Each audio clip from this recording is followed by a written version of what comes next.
Welcome to NinjaCast, a photography podcast powered by Studio Ninja, the world's highest rated business management app, built specifically for photographers. Listen and learn as the most successful photographers on the planet share their knowledge to help you transform every element of your photography business. Here's your host, Sally Shaw. Hi guys, welcome to NinjaCast. Today I'm joined by the legendary Sam Hurd. I'm so excited to have him on the show. He's got so much expertise and knowledge to share with you all. So let's get started. Hi Sam, how are you? Hey Sally, I'm good. How are you? Yeah, I'm very well, thank you. Thank you so much for joining us today. Yes, you're very welcome. I want to say you're coming to me from Australia, or I'm coming to you from the US too. But where are you based exactly? I am in the UK, so UK. I'm Totally off. Sorry, I'm the worst with accents. I can't do any accents, and I can't detect accurately. I am exactly the same. Okay. We can be in that boat together. Okay, good. How's things over there? Very good, very good. I actually just got back from, my sleep schedule's messed up. I didn't go through any different time zones, but it worked out beautifully this past weekend. Family session. I'm based in Baltimore. Mm-hmm. There's a great train that goes right up and down the entire East Coast. It's called the Amtrak. And so Friday left home, went to Philly, photographed an engagement session, went on that evening to New York City, stayed through Monday in New York, Saturday photographed a wedding, Sunday photographed a family session, and I was back home on Monday. So it's been a whirlwind. And the hotel I was staying in, I love the idea of blackout curtains, but they have blackout curtains and it totally threw off my sleep schedule. I've been waking up at like an hour or two later than I normally would, just because I go into zombie mode. So Absolutely. I'm a little out of sorts recovering from a busy weekend, but I'm okay. That sounds like a mega weekend. Yeah. And thankfully this entire part of the US has handled, I would say, I don't know if this is a matter of opinion or not, but just reflected on where we are in terms of lockdowns and all of that. This region of the US has handled COVID very, very well from the beginning, other than New York, I think, getting caught off their guard, and they were the first wave. So a lot of learn as you go, but New York, Maryland, the DC area has been great. I think obviously a lot of restaurants, and there wasn't much to do in New York other than walk around. A lot of restaurants were only open outdoors only, but it was still a nice trip. And it's nice that I'm able to go, within a couple hours to take on work throughout the whole year. For sure. Absolutely. I mean, here in the UK, I would probably go as far as saying we're pretty polar opposite to that at the moment. We've just kind of hit what I think is maybe a bit of a second wave starting to come now. So they've put us into 3 different tiers, and depending on your area, depends on how many tiers, which tier you're in. So they have medium, high, and super high.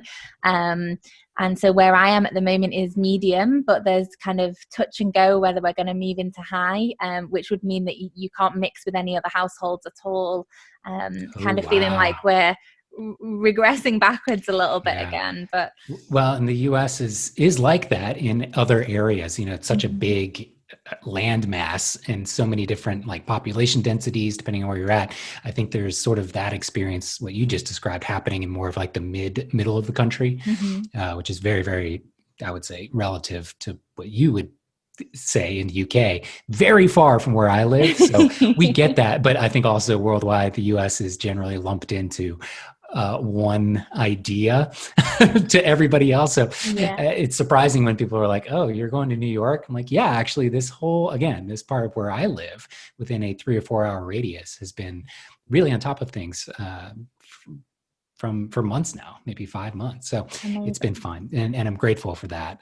However, I did have a couple of weddings this year that one was supposed to be in Canada that obviously got scrapped completely. A couple conferences that I was supposed to do in the UK too, actually. One in October and one in November that got bumped to next year, hopefully by November next year. One of them was the 9 Dots conference. So that's, it's crazy time, but I'm grateful to have been shooting, not as much, but still consistently. It's not like my entire business is wiped out for the year. But. Yeah, absolutely. I think that's what a lot of photographers are feeling in the UK right now, where, certainly lost a huge proportion of this year's weddings, and fingers crossed, we can start to bounce back into things come wedding season again next year. But it's a scary time for everyone out there, isn't it? Yeah, but I mean, again, gratefully, it's not like it's just one country or one city that's, that's experiencing, where I feel like that could make you feel pretty isolated and lonely. And I mean, I'm sure a lot of people are feeling that regardless, but at least somewhere in the back of your head, you're like, yeah, okay, as bad as it is, it's also bad for everybody else on the planet. We're all feeling it together. Exactly. Absolutely. Well, thank you for a little update on the world situation where you are. It's great to hear what it's like in other countries and other parts of the world. So I'm glad to hear that things are much better where you are. Now, for people out there, now I don't think there's going to be very many people, but for people that may not have heard of you and your journey into the business and where you are now, can you give us a little bit of a round robin of how you've ended up where you are? Yeah, absolutely. So I guess it was around 2008. I was graduating from university, and I studied computer science and information science in school. So very computer sort of programming and networking oriented. And I was looking for jobs in that industry around the Washington, D.C. area.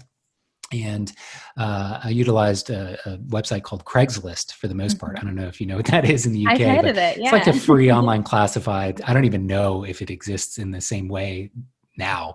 But I found a couple job offers through that platform and came across one listing for a staff photographer.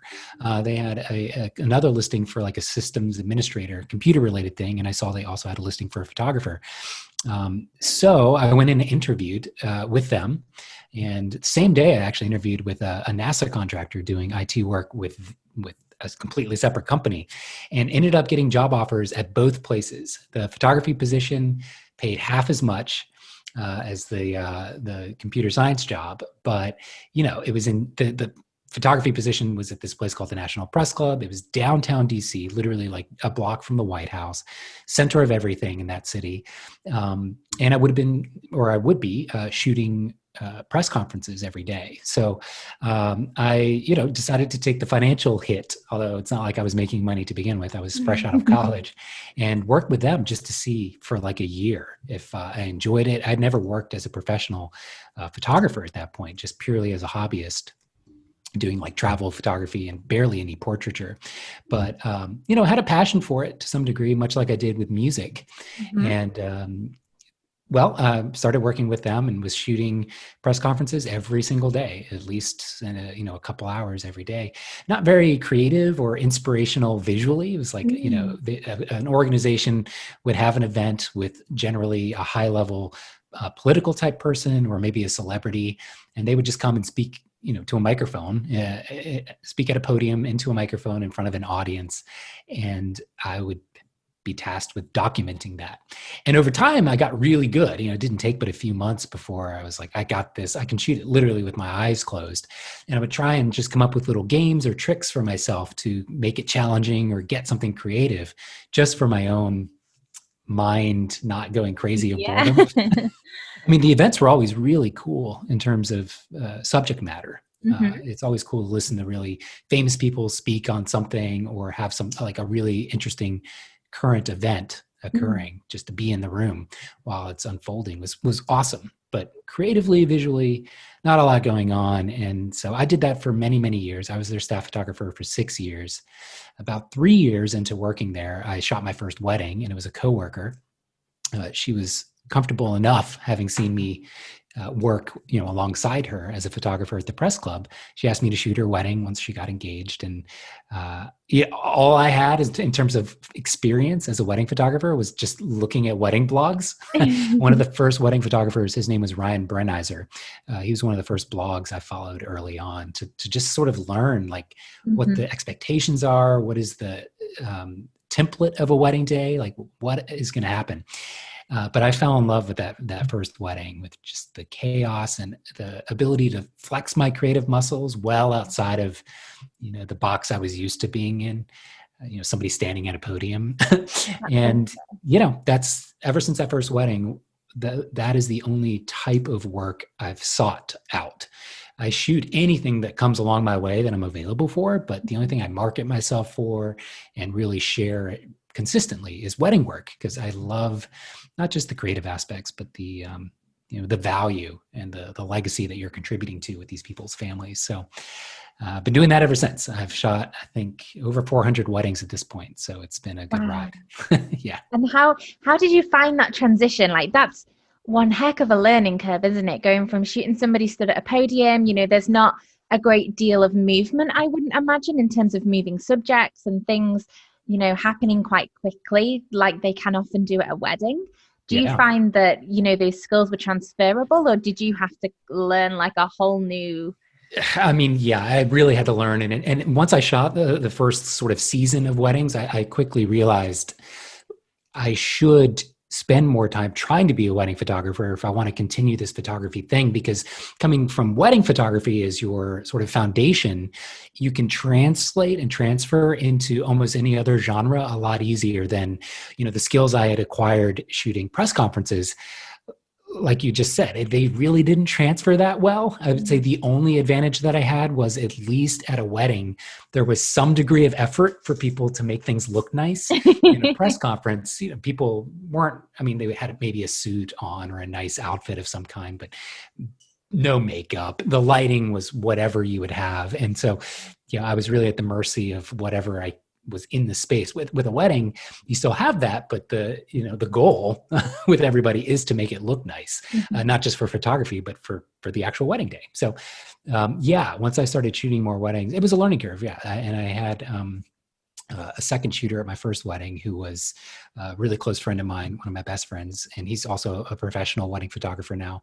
His name is Nathan Mitchell, but that was also his first wedding. So it's not like I got a lot of You were in experience. it together. Yeah. But I also started, with my clients being coworkers and friends. They understood that I was going to, I think, on some level, have weak spots of coverage throughout the day, and I charged accordingly. It's not like I was out of the gate charging what I charge now, not even close. And so, I thankfully never had a client come back and say, "Oh, this was a disaster. Why did we hire you?" Everyone's been happy relative to the expectation that I set going into it. And over time, as I got better, I charged more and expectations were raised. And eventually I hit a baseline around, I would say, year 3, where I could walk into any wedding space and know exactly what to do with confidence, and had seen it, at least on a technical level, where I would know how to light it or how to approach it. I'd seen it before after about year 3, every variation I could imagine.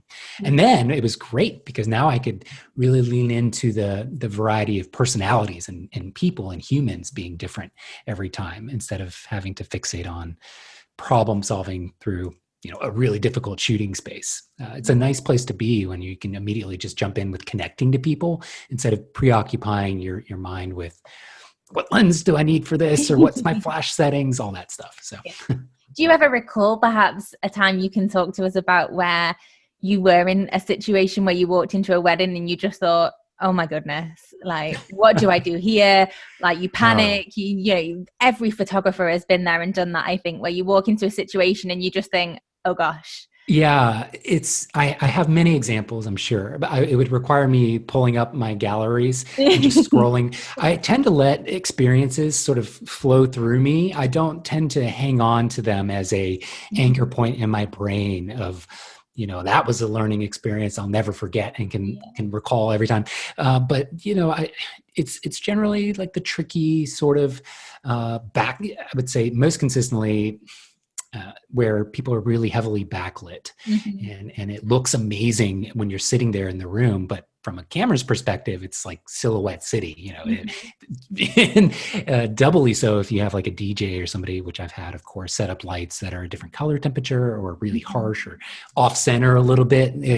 When especially DJs or light designers tend to have a large presence in the room, it can be consistently a problem, because it doesn't come across well the way the camera sees it, versus what you see with your human eye. So, but no, nothing that, unfortunately, no random anecdote that I can always go back to. I'll have to think about it, but I have had, crazy surprises out of nowhere, like strange, like cultural traditions that I had no clue was about to happen. I remember there's this one, I guess it was a Chinese tradition, where I thought the bride and groom were just going to be sung, like have people sung to or sing to them as a surprise. But what happened is they started singing, and then these giant groups of dancers came out in like these dragon costumes, huge. They're 6-10 people covered, in the same dragon costume. And so they like go through the crowd and they're moving quickly and they're jumping up and down. It's almost, acrobatic in their approach. And that was crazy because I wasn't ready for it at all. I went back to my bag and grabbed a zoom lens so I could have a more dynamic coverage and all that. But, instances like that, again, I'm really grateful to be now at a position that I can, react accordingly and not miss anything too critical, hopefully. Yeah. I think with the experience, those types of situations go from, oh my God, in a bad way to, oh my God, in a good way. Like you think, yes, this is amazing. Like, let me go get what I need and I'm right back in there kind of thing. And I think that builds with the more weddings you shoot.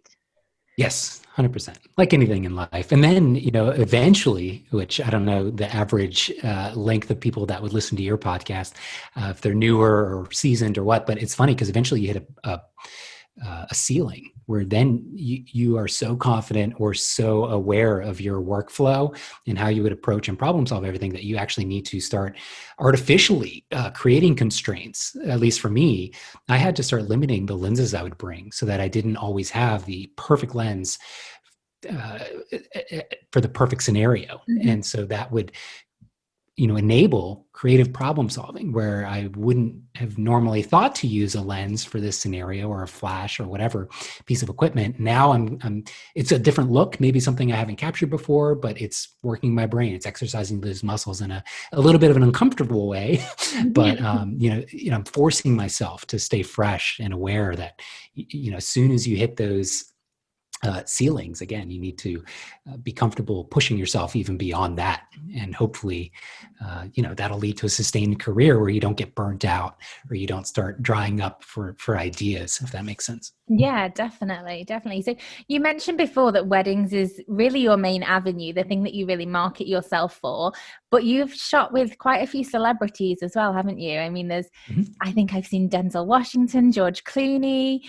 The Denzel Washington one is so funny because it is such a book author's like leaf portrait of Denzel. And it's weird because he was such a lot of the actors in particular, when you're interacting with them on a human level with no camera involved, they're very smiley and kind of goofy a lot of times in their expression. Obviously very clean teeth. It's like crazy. And then as soon as the camera comes out and they get very serious and stoic, and that's cool. I mean, that's sort of generally what I want. But Denzel in particular, I was like, oh, it's like he just wrote a book and I'm taking his portrait for it. But sorry, I kind of cut you off. I'm not sure if there was a particular question about those experiences, but it was through the National Press Club where I was the staff photographer early on in my career. That is how I got access to those types of individuals. Wow. And what was that experience like? Like, did that kind of blow you away when that was put to you and that was an opportunity? Well, I created that opportunity myself, and I kicked myself that I took so long in terms of my confidence level not being high enough to present the idea to my boss, who's the manager of the club. Is like, hey, I just eventually realized there's a consistent amount of downtime between events. So normally, if it was a really well-known celebrity, they would do like a little VIP reception before the main event that they were, addressing the press at. And the VIP reception would be like 10 people in a separate room, very intimate. And then they'd usher everybody out. There'd be like 5-10 minutes of downtime. Then they would kind of clap in the celebrity into the main event with hundreds of people. And so I was always in both rooms and was just generally hanging out in that downtime and realized like, oh, if I just set up a flash or a little portable studio, I could probably ask them to come over to the corner for a little portrait.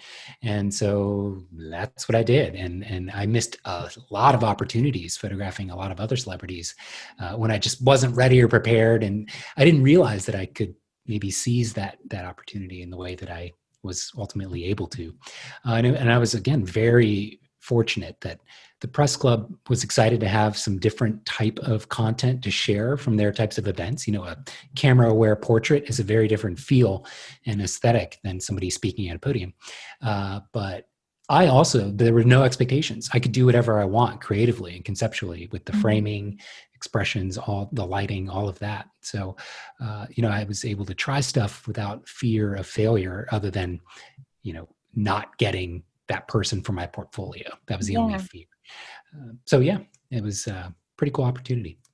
Did you ever feel starstruck, or, there's this big name celebrity stood in front of you and you're going to approach them for the first time and say, can you just come over here? I'd love to take your portrait. No, I'm not so much starstruck. Yeah, I don't think I ever had that, thankfully. But it's funny because I would see my coworkers certainly have that. But I think, I was there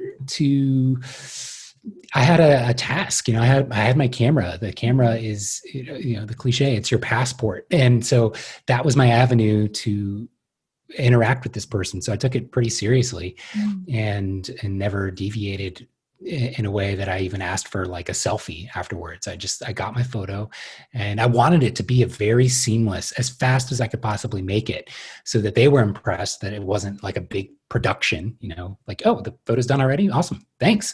And it was a great experience for them. And then for me, all I needed, I knew what it was going to add to my portfolio, just to have them for 60 seconds of a few frames. So, not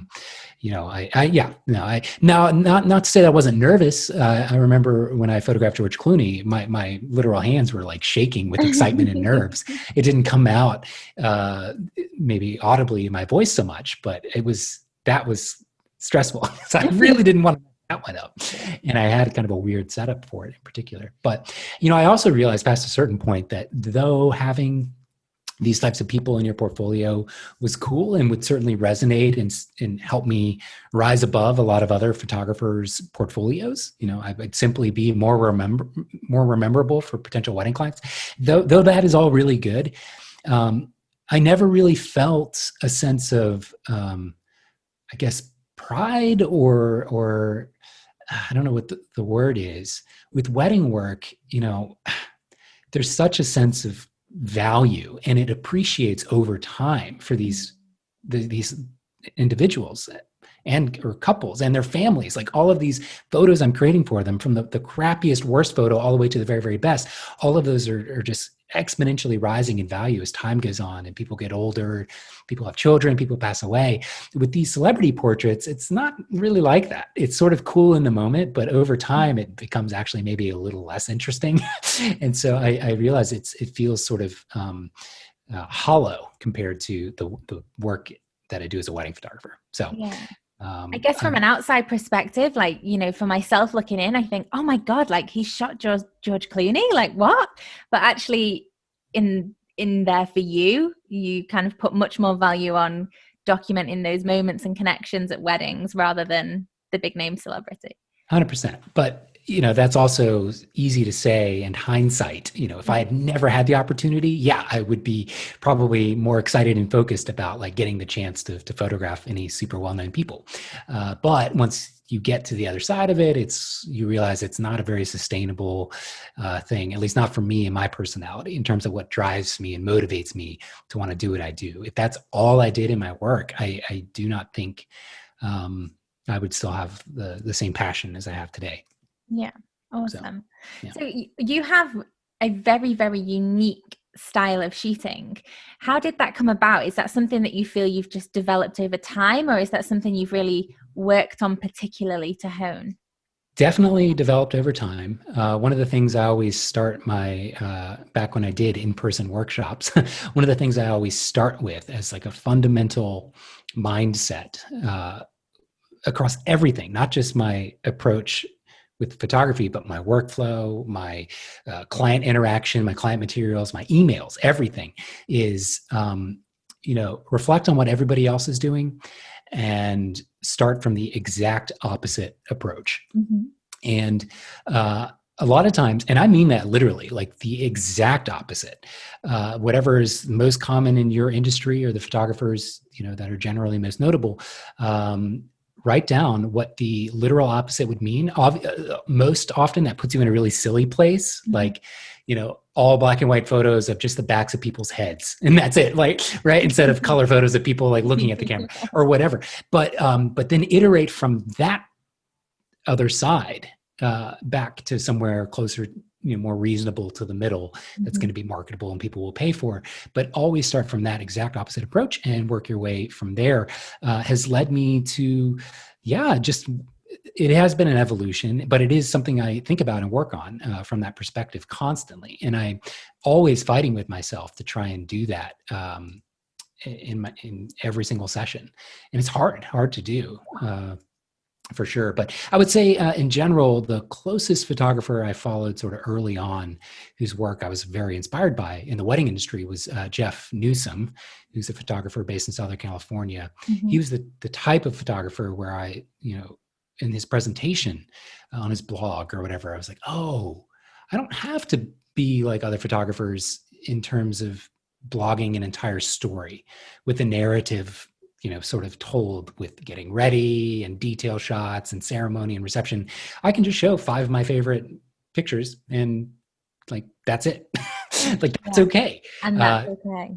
Yeah. And Jeff was very freeing from that mental cage in my first year of seeing what everybody else did and realizing like, oh, I can still book clients, if I, in fact, I'll probably stand out more the more I kind of try and, do what I think is interesting in its own thing. So, everything has sort of evolved from that kind of mindset. Yeah. There is a real mold, I think, isn't there, that photographers kind of find themselves in the industry quite often. And it's so difficult to break out of that, isn't it? It's difficult to say, well, this is what 50 other photographers are doing in my area, so I'm not going to do that. You see them as successful, they're doing well, they're getting bookings, they're getting their ideal clients.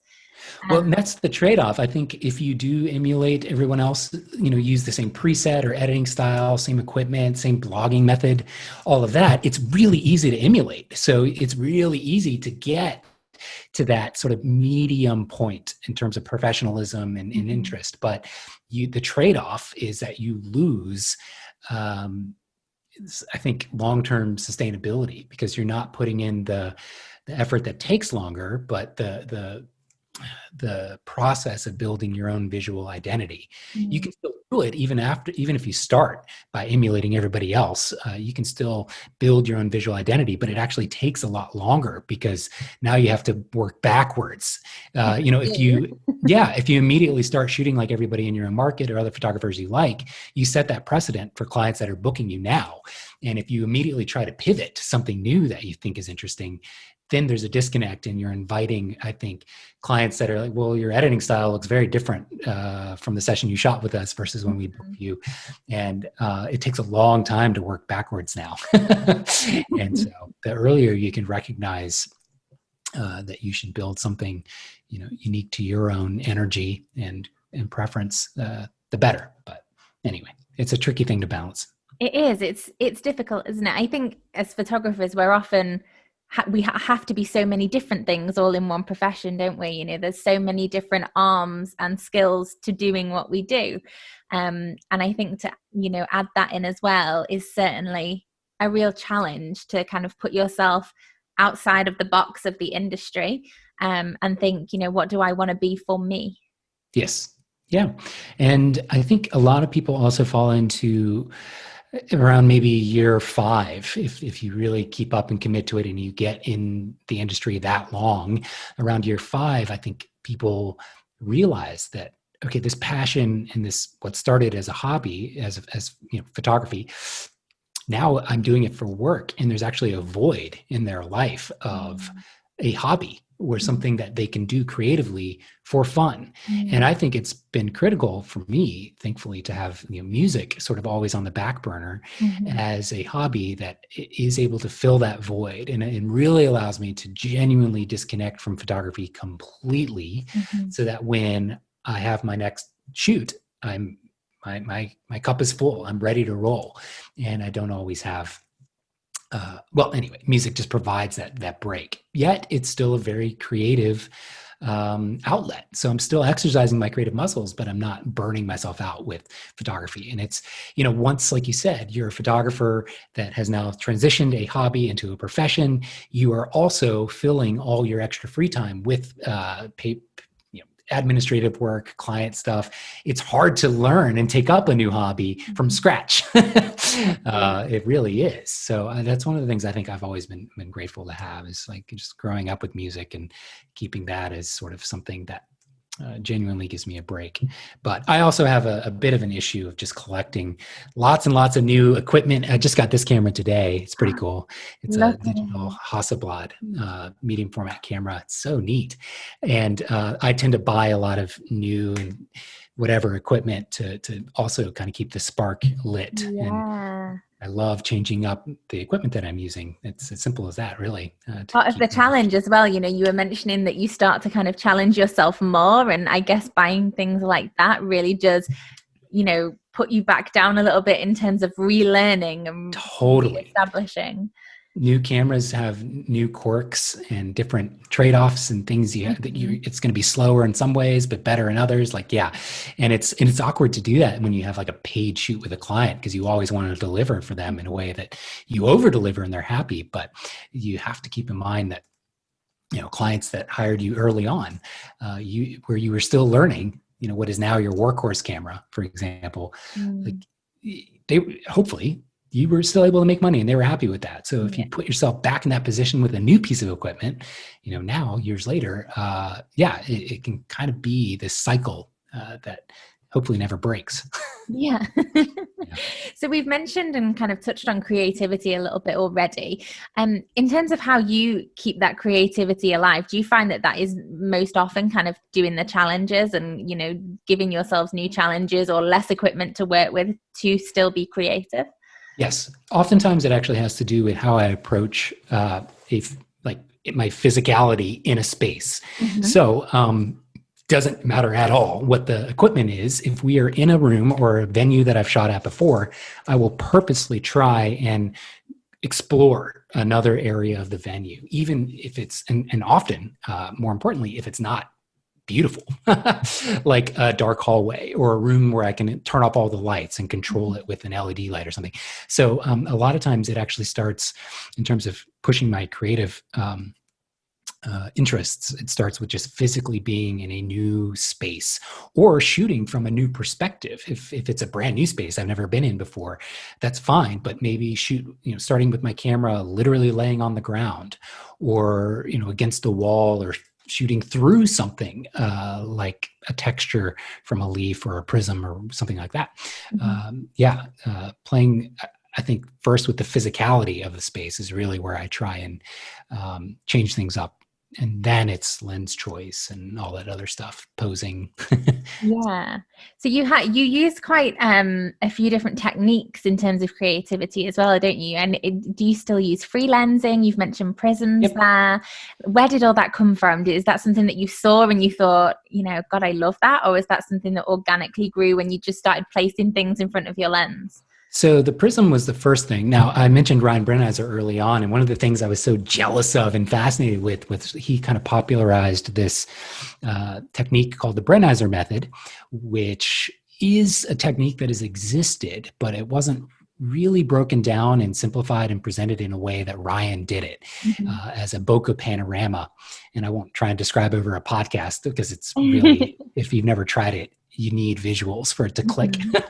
But I love this thing that he had figured out and sort of identified as his,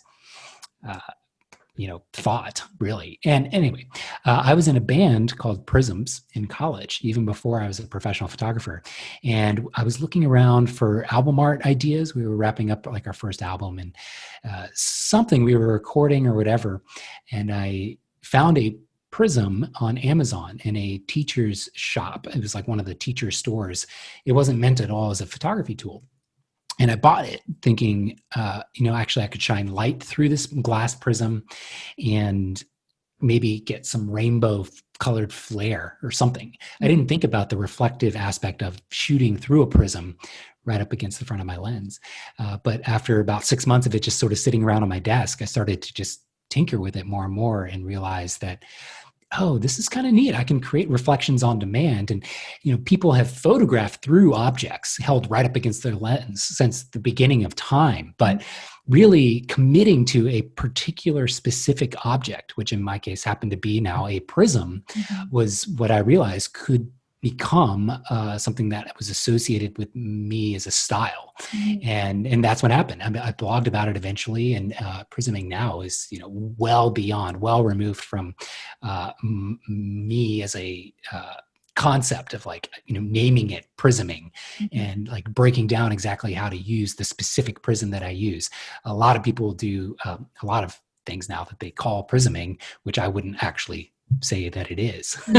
Anyway, at the end of the day, I realized quickly after figuring that out that I also need to try other things and break it down and simplify so that I wasn't always expected or associated with this one idea.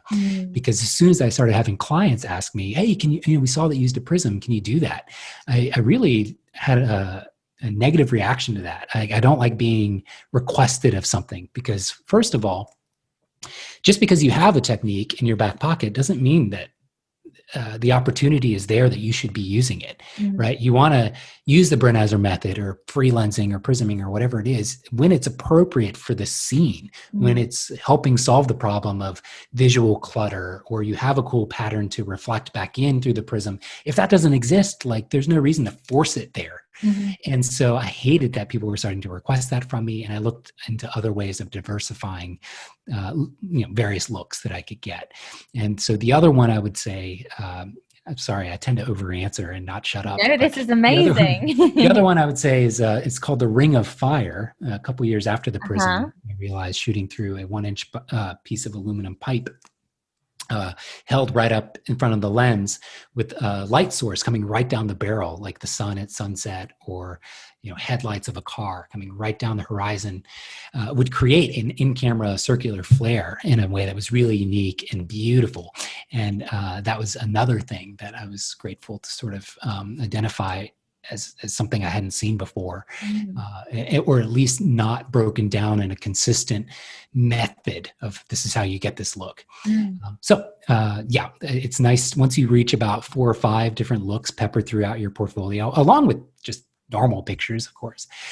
People tend to just realize they like something in your work, but they can't really articulate it, especially if they're not photographers. So they tend to give you freedom to do what you want to do. And I love most of my clients when I walk in on the wedding day, I start to ask oh, do you want pictures of this or blah, blah, blah, mostly related to details because I want to make sure I photograph anything small and important. And they say, oh, you do you, man. It doesn't, we trust you. That's the best thing you can have is an experience with the client. And my entire approach plays into reinforcing that trust with a person I'm working with. It's the total end goal, that, isn't it? When your client can turn around to you and just say, you do your thing, we completely trust you. And I still, even when clients say that, I leave room for collaboration. I try and be hyper aware of, even if it's small, subtle, like interest or, an offhanded comment while we're shooting about some light thing or something in the space that we're shooting. If I pick up on a client gravitating to something in our environment, I'll lean into it and try and make sure they feel like it's not just the Sam show, right? I want them to have an attachment and still have room for a collaborative aspect. For sure, definitely. Can we talk a little bit about kind of directing or posing your clients? So, I look through your portfolio, your images, your Instagram, everybody looks incredibly natural, at ease. Do you find that you have a lot to do with that? Are you constantly kind of building that rapport with your clients to get them to that point? 100%. Yeah, I direct heavily. They are exactly, unless it's truly a candid moment, which does happen usually later into the shoot when people are a little warmed up and more free to, do whatever. But if wherever the hands are, wherever their eyes are looking, where their profile is trending, either as a silhouette, profile wise or straight on. I don't even know the word for straight on or non-profile. All of that is completely directed by me. And it tends to be, I have really particular compositions. I love shapes, really obvious giant blocks of triangles or rectangles or squares, circles. I love big shapes that, if you sat there and drew a pen, you could literally draw like 3 or 4 different shapes on a singular composition. And so with that comes precise placement that I need for my clients. So they're not intercepting with a line in a way that is awkward or whatever. And it is a very clear and intentional placement on my part. And so I direct them into all of that. A lot of it starts with just getting people really close and cuddly. Nuzzle is a keyword that I use quite often.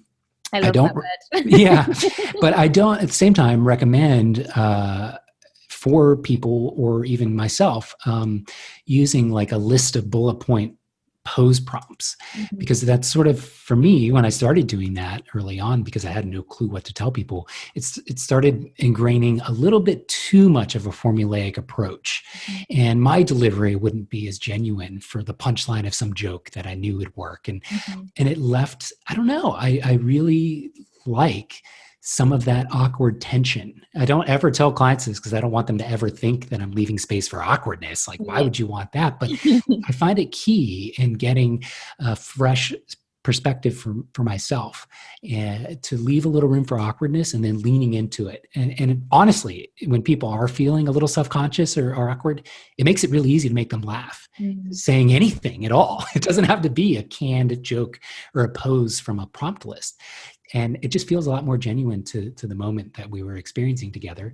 And so, yeah, I've got little words here and there, and I've got poses and positions that I put people in, but I always try and leave room for clients having found their own position in something and being excessively excited when that happens. A lot of times I find myself needing to rein it in a little bit. I'll say, like, stand over there, and then just look, oh, no, wait, hold that. And I get like really excited. And then they sort of mirror that energy in a way that just makes it effortless once you finally start clicking the button. So, and do you ever have clients that, they don't respond as well as others do in terms of posing? Like, what do you do there? Yeah, I mean, nobody's too like, I don't think anybody's like shut me down immediately, like, no, I'm not going to do that pose or something. But one thing I think I do, even if it's by accident, that I now realize trying to articulate to you, one thing I really don't beat an idea to death. I keep a lot of momentum in my shoots. So even if there was, a position or a setup that they start to be resistant to, they're hardly there long enough to even realize it. I really, after 30 seconds, 60 seconds, we're walking on to the next idea before they even have time to settle in and think about it. I keep a lot of momentum.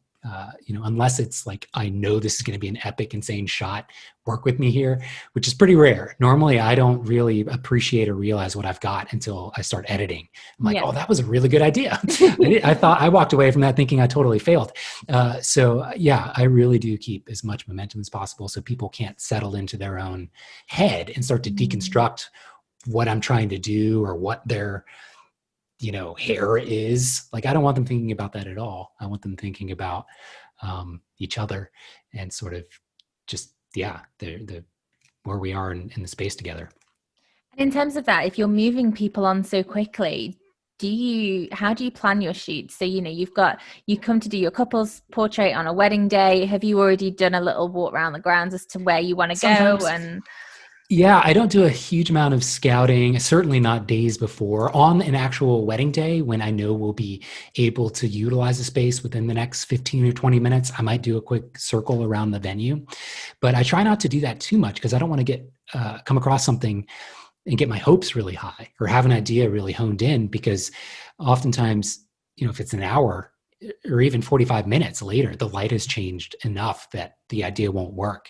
So I try and find consistent light sources that I can use in a space and not, pre-plan too much, just walk from one space to the next, look for the way the light is falling on somebody and start there, and then kind of craft and mold everything else about the pose and the composition or the prism or whatever effect around that light source being leveraged the way that I want first.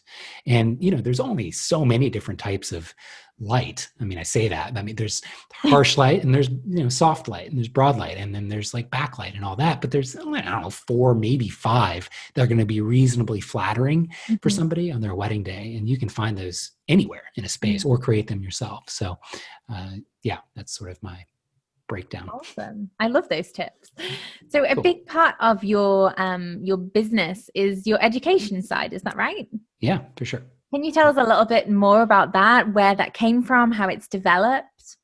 So it came from about 2012, 2013. Again, with Prisming, there were zero sources on the internet. There's many, many now, but absolutely none. And the way that I, at least in the early days, tended to share an insight about a technique, I was very vague about it. I would say, like, this is the tool I'm using, and these are the shots I got from it, but I wouldn't have, like, maybe what you'd see now on TikTok is like, this is exactly how you do it. Step 1, step 2. So with that sort of delta of mystery between the end result and the tool that I was using came a lot of messages from people on blog posts or directly over email, like, hey, how did you do that? Can you teach me how to do that? And once I realized there was enough of that demand occurring, I started just picking a city. Maybe somebody had reached out and said, hey, I'd love for you to come to, the UK. That was my second workshop ever, was in London. Like, we'd love for you to come to London and teach a workshop. And so I was like, all right. And then I would announce it. And that was it. So I did about, I don't know, maybe 60 in-person workshops over the course of 4 years, something like that.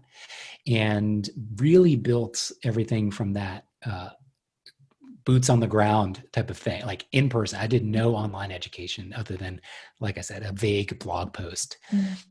Then over time, as I noticed, of course, in-person workshops got very oversaturated.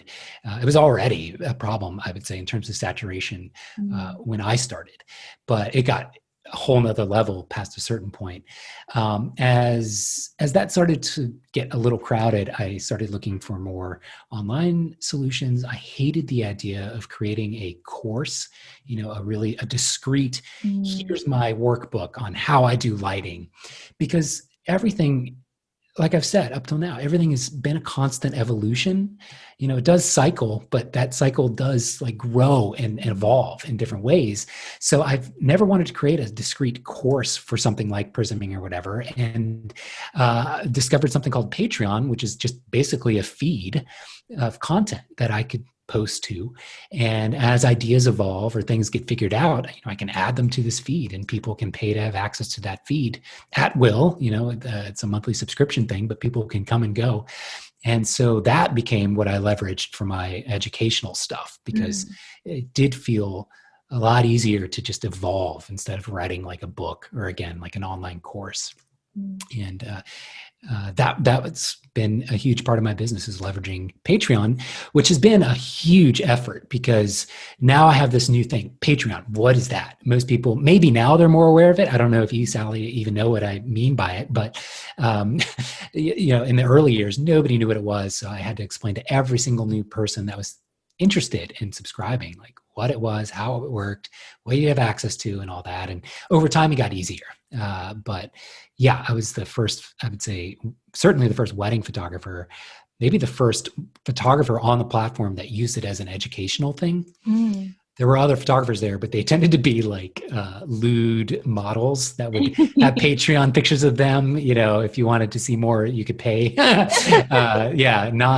what I was going for. But I really valued, again, the evolutionary aspect of how I could just post in an ongoing way. So I never felt boxed in, or like I created a course, now I have to promote the course, and then 2 years later redo it, I guess, again. I don't know, like I hated that. So I think that's quite a nice side of what you're saying about the newsfeed with Patreon. I mean, Patreon is go back maybe a year, I probably wouldn't have known what you were talking about. I think there's certainly a lot of people still in the UK that, although they might have heard of it, that it's not as well known, I don't think, as the US.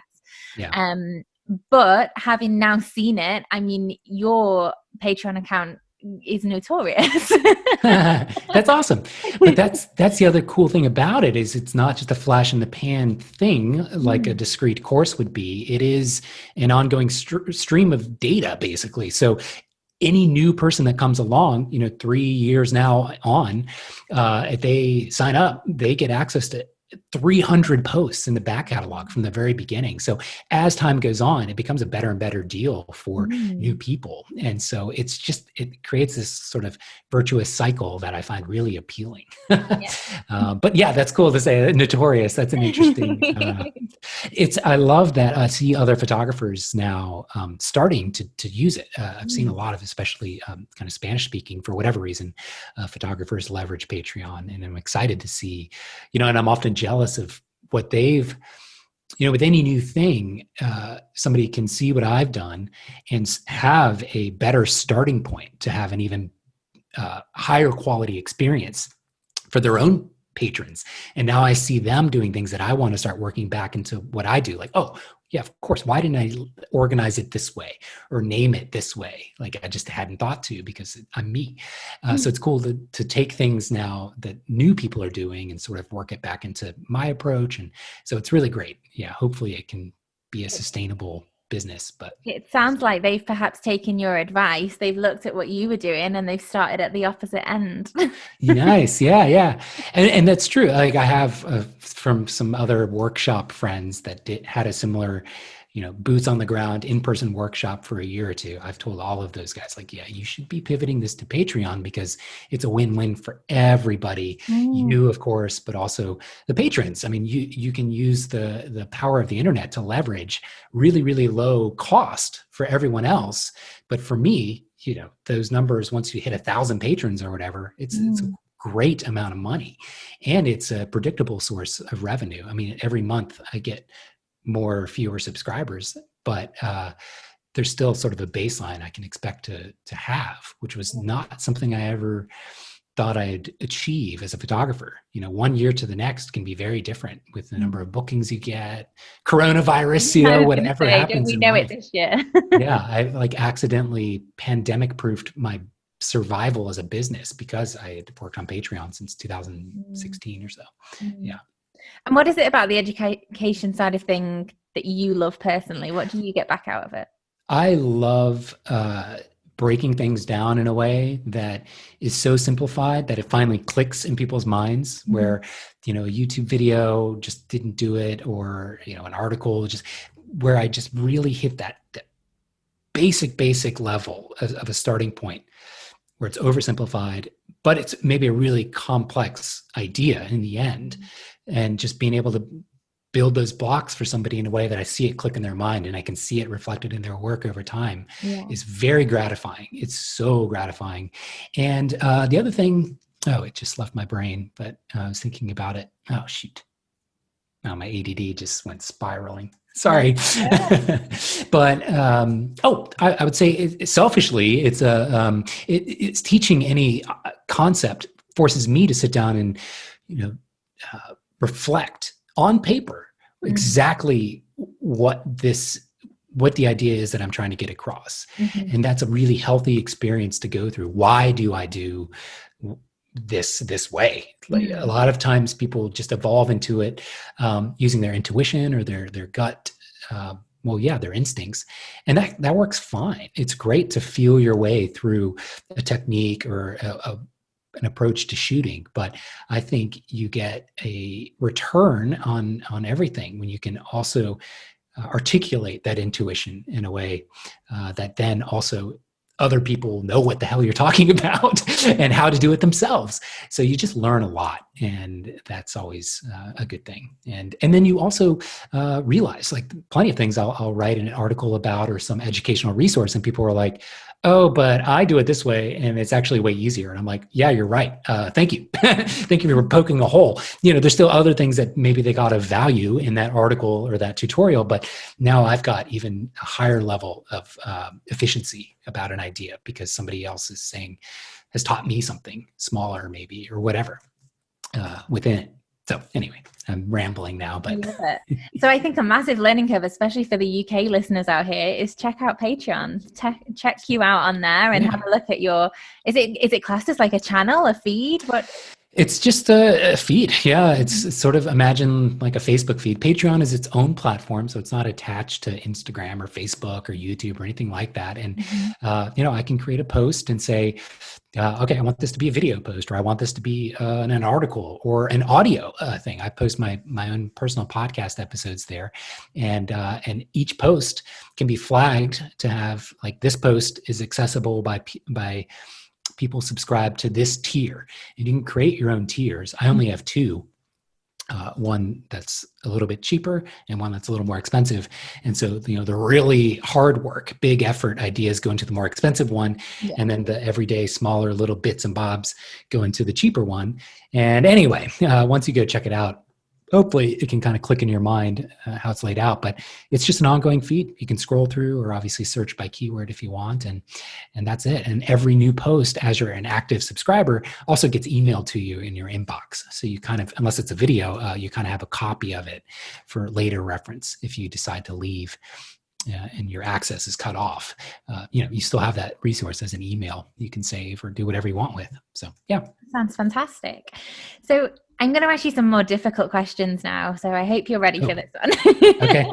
So if you had to start your career entirely from scratch again, you go back to, standing in front of those podiums, photographing the people that were speaking in front of you, would you do anything differently? I think I honestly wouldn't. I've been very, very grateful and lucky. I don't know how I ended up like hitting every opportunity basically exactly how I wanted to. Other than what I said earlier, maybe having the confidence.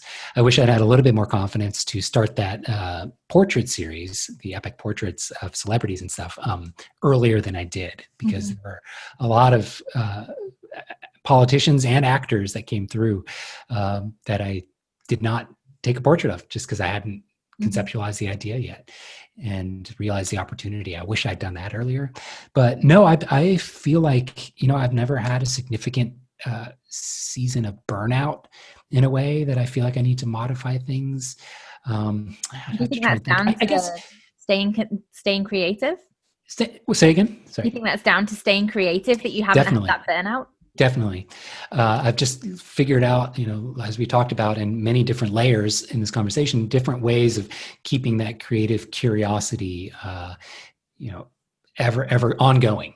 But I will say, actually, one of the things I think I should have spent money on as an investment earlier, which is really hard to reconcile before you're making enough money early on, is really truly investing in an excellent branding person and an excellent sort of website person. I used a company called Second Street Creative that I noticed they had done another website local to another photographer in my area. And it was completely ground up, custom built website. And I loved it, but it was so expensive. And I held off for so long to investing in that. Because I didn't want to spend money and not be totally happy. It was a lot of risk attached to like $3,000, and I'd only been doing this for 2 years. Like, why am I going to spend? But around year 5, I think I finally spent the money, and it was just the best because they elevated everything way beyond what I could do, kind of half-assing it as a part-time graphic design guy who's taking YouTube tutorials to try and figure it out. Like, it's best to just put that money up. And now I use Fiverr quite a lot for just outsourcing some of the workload to spell checking articles and things like that. Not spell checking, but just making things more polished in a way that I'm happy to spend money on now, because over the long term, it's an indirect ROI. You don't necessarily spend $30 on Fiverr and know you're going to get $60 back in value from new patrons or whatever it is. But over time, it just polishes everything in the branding up. And of course, also utilizing something like Studio Ninja or whatever for offloading the administrative parts of your business is also well worth doing in your early years. You don't want to get so successful and so busy that you haven't put up a good, spent the time with building a good infrastructure for your administration work. Once you're busy, you don't have time to figure out something like Studio Ninja. It's very tough.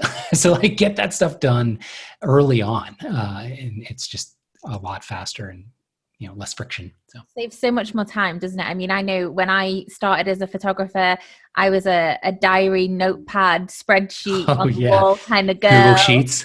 Absolutely. I had that many organizational tools. I think I lost track of what was on what. And I stumbled across Studio Ninja, and I've used it ever since. It was just one of those things that it took so much pressure off, and it took so much, as a photographer, as I say, we have to be so many different things to be a photographer, and that just took one thing away that you didn't have to do anymore. So it was great. Yep. So 1,000%. If I can ask you to add one final piece of advice, maybe something that's made a real difference in your life personally or just in your business, what would that be? Difference in my life. So first of all, I am a horrible example in terms of, I know I do tend to work a lot in terms of shooting and editing, but my method of work is probably not one to be emulated. I tend to procrastinate pretty badly. I always deliver stuff on time in a way that people are happy with. Usually, not always on time, but my work ethic. I'm constantly busy, but I don't know that I'm the most efficient worker. Let me think. I think so editing. I think a lot of photographers spend an unnecessary amount of time on.